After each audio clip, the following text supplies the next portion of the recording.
Sebelum nonton video ini, jangan lupa klik tombol subscribe dan jangan lupa nyalakan lonceng notifikasi agar kalian tidak ketinggalan video terbaru dari kami. Semoga bermanfaat. Jazakumullahu khairan. Assalamualaikum warahmatullahi wabarakatuh. Kaum muslimin dimanapun anda berada, para sahabat idul fikih yang rahmat Allah subhanahu wa ta'ala. Mungkin dalam keseharian kita, terkhusus dalam sholat kita, kita pernah mendapati ucapan ya dari seseorang ya, kalau sholat jangan garuk-garuk ya, karena bisa membatalkan sholat kita ya. Atau jangan banyak bergerak ya, maka membatalkan sholat kita. Apakah demikian? Maksudnya apakah seketat itu?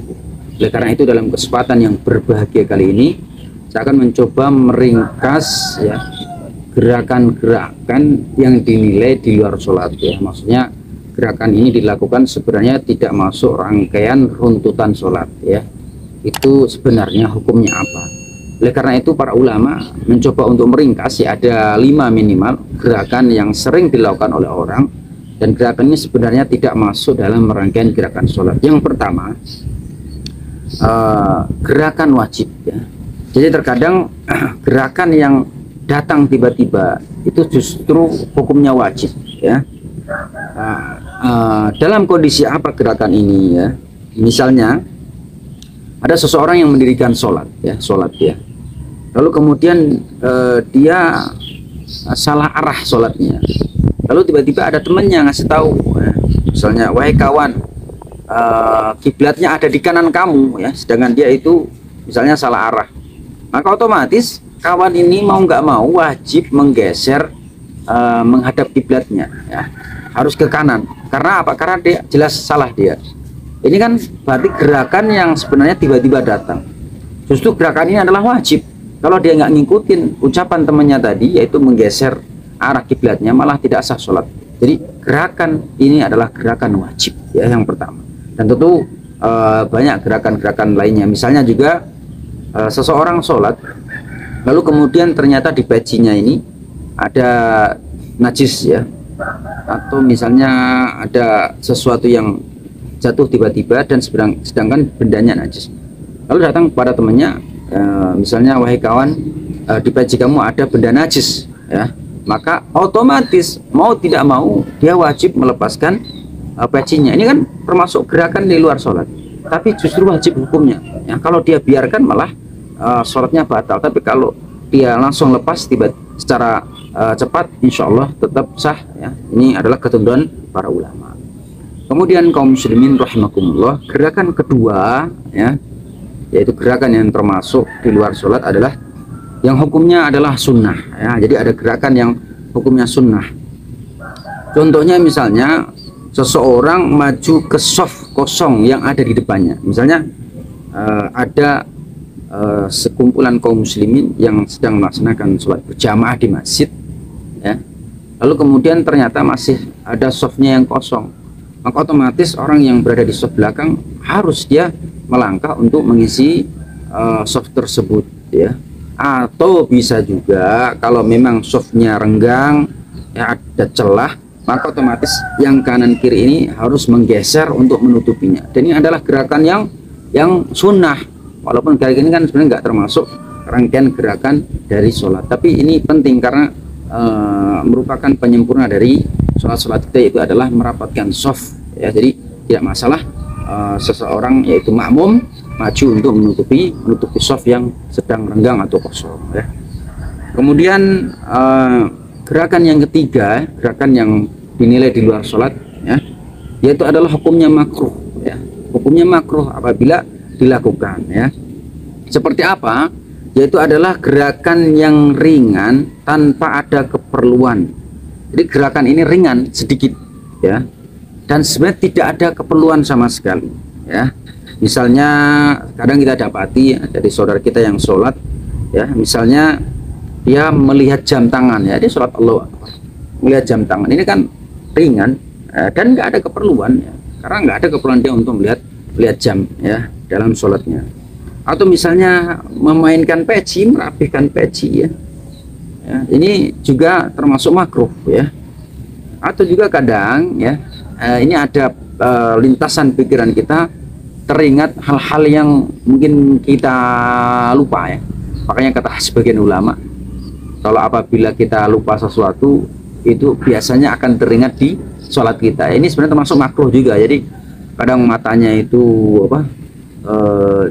tidak konsentrasi ya, bahkan pikirannya buyar ya, ini termasuk juga makruh ya. Dan kemudian juga kadang ya, karena saking pengen ingetnya sesuatu ya, saat dia terlupa sesuatu dalam sholatnya dan ingat, kadang mengambil pena ditulis misalnya di tangannya ya, misalnya beli sesuatu ya, ini termasuk makruh ringan ya, tapi nggak ada kebutuhan dalam masalah ini, artinya tidak dibutuhkan dalam sholat, ini adalah makruh. Kemudian kaum muslimin, gerakan yang keempat ya, yang termasuk gerakan yang di luar sholat adalah yang hukumnya adalah haram ya, yaitu adalah gerakan yang banyak ya, yang dilakukan secara berturut-turut ya, tidak dalam kondisi darurat. Jadi kalau kita sholat ya, atau orang sholat melakukan banyak gerakan dan itu tidak darurat, maka ini hukumnya haram, bahkan bisa membatalkan sholat kita ya. Atau juga kadang tadi gerakan tadi makruh tadi, makruh ini kan tadi kan sedikit, kemudian tidak ada kebutuhan, tidak ada hal yang menuntut untuk gerak. Tapi kalau dilakukan secara banyak sekali ya, kalau sedikit kan makruh, tapi kalau gerakan makruh ini dilakukan secara banyak, ini bisa haram hukumnya ya.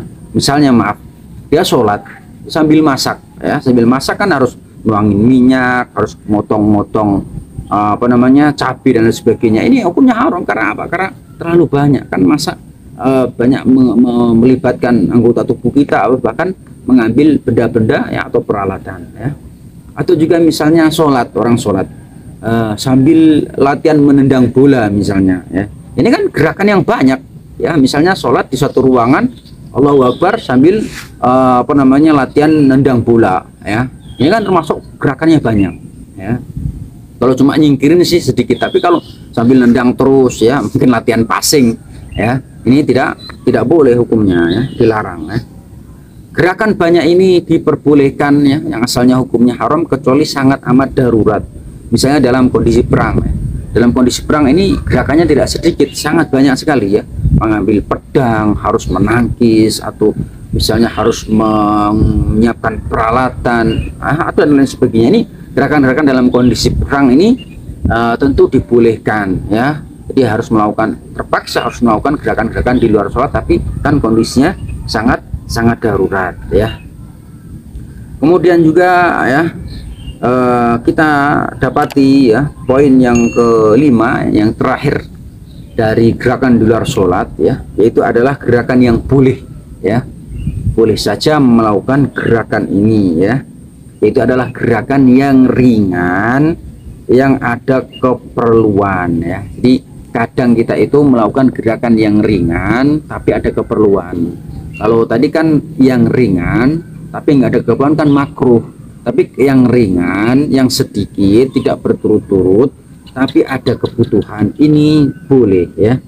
Contoh misalnya seorang ibu ya bersama anaknya yang menangis ya, maka ketika anaknya menangis dia gendong ya. Misalnya seorang ibu, ya bapak lah sholat ya, kemudian di sampingnya ada anaknya ini menangis ya, sejadi-jadinya ya, maka boleh digendong ya. Ini sebagaimana juga contoh dari Rasulullah SAW, dimana ketika beliau ya sholat sambil menggendong Umamah binti Zainab ya, sebagaimana di dalam kitab Min Ahkamis Sholat ya.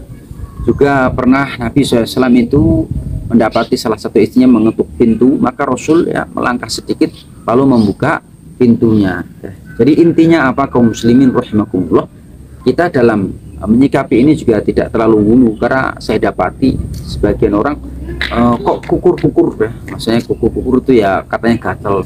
Kalau gatel katanya nggaruknya nggak boleh berturut-turut ya, misalnya segini saja, sekali udah jeda.